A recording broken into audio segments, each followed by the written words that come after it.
estudio para continuar abordando el tema, la periodista Ivonne Deulofeu con la próxima ronda de preguntas. Sí, muy buenas noches a los televidentes y a los presentes en el estudio. Ahorita el compañero Homero se refería precisamente a agencias de prensa que enfocan el tema como si fuera la primera vez que los cubanos van a viajar. Realmente esta encuesta ha sido un ejemplo del conocimiento que tienen las cubanas y los cubanos de dónde están realmente estas regulaciones, estas restricciones más bien, y dónde ha estado siempre esta agresión ante cada momento en que Cuba ha querido, y así lo ha querido siempre, la emigración segura, ordenada y legal. O sea,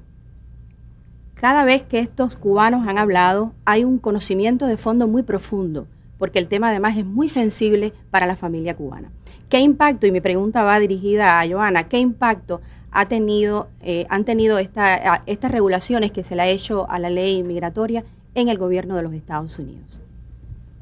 Bueno, buenas noches a los panelistas y a los televidentes. Es una pregunta muy interesante porque el gobierno de Estados Unidos realmente reaccionó en pocas horas al anuncio del decreto 302. Y la reacción de alguna manera es coherente con la manipulación que históricamente Estados Unidos ha realizado de todos los temas migratorios, del movimiento migratorio entre Cuba y Estados Unidos, con fines políticos. Reaccionaron dos voceros, el vocero para el hemisferio occidental, William Austin, y también hubo declaraciones el mismo día de la vocera principal del Departamento de Estado, Victoria Nuland, ambos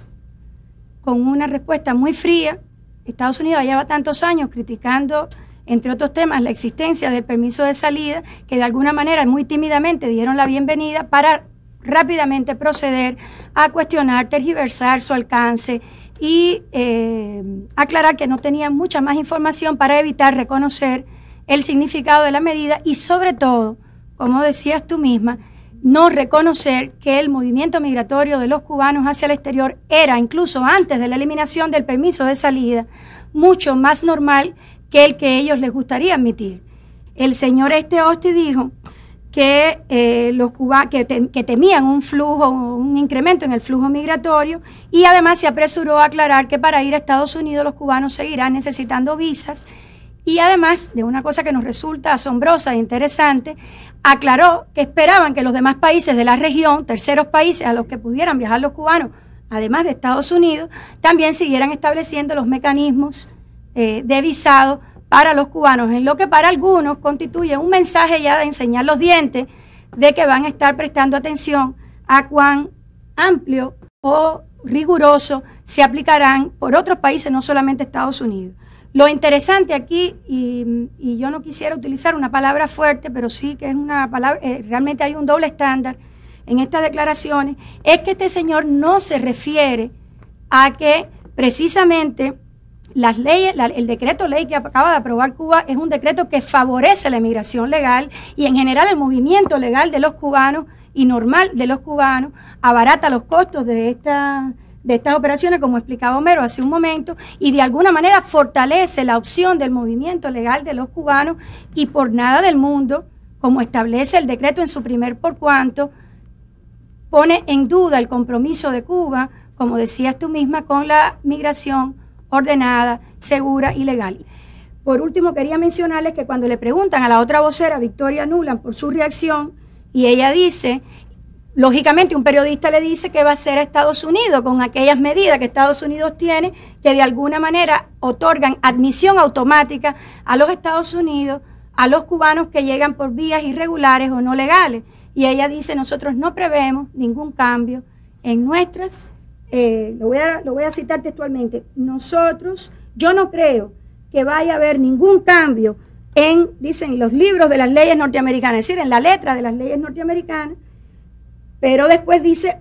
le pedimos y urgimos a las familias cubanas que utilicen las vías legales para la reunificación y otros mecanismos de migración que están en vigor y también le manden mensaje a terceros países diciéndole que esperan que los países sigan siendo firmes. Esto es muy simpático. Es decir, Estados Unidos le está pidiendo a otros que hagan su trabajo. Es decir, yo establezco una política diferenciada de estímulo a la migración ilegal de Cuba, pero me pongo brava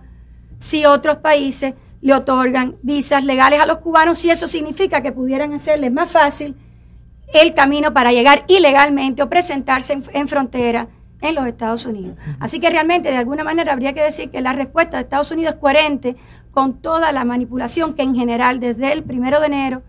del 59 Estados Unidos ha mantenido en este tema. Después pudiéramos ampliar con otros aspectos, pero eso es lo más importante. No, creo que la propia vocera esta dijo que a partir de enero iban a observar el flujo. Sí,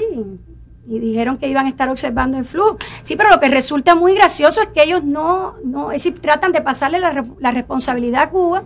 cuando Cuba sí cumple entre los dos que formamos parte de los acuerdos, tanto los del comunicado conjunto del 84 como los acuerdos del 94 y 95. Cuba ha cumplido con los acuerdos rigurosamente y los seguimos cumpliendo. Y gracias a esa labor de Cuba, a la labor de nuestras autoridades, a la labor del servicio de tropas guardafronteras de Cuba también, la labor de inmigración de Cuba y de todas las organizaciones en Cuba y del gobierno de Cuba, se ha limitado, prácticamente está controlado el canal marítimo ilegal. Y si existen todavía casos, compañeros, realmente no responde a las políticas de Cuba, responde única y exclusivamente a que sigue vigente pies secos, pies mojados, sigue vigente la ley de ajuste cubano, únicas para los cubanos, no existe nada parecido en cuanto a ese tipo de privilegios, que además, como les decía, constituyen un gran dolor de cabeza para Estados Unidos, porque realmente para ellos también es un problema que aparezcan, o por lo menos dicen eso, no lo solucionan por razones de nuevo políticas, de política electoral, de complacer a determinada facción, a determinado grupo político para que les alcancen los votos ahora que estamos en elecciones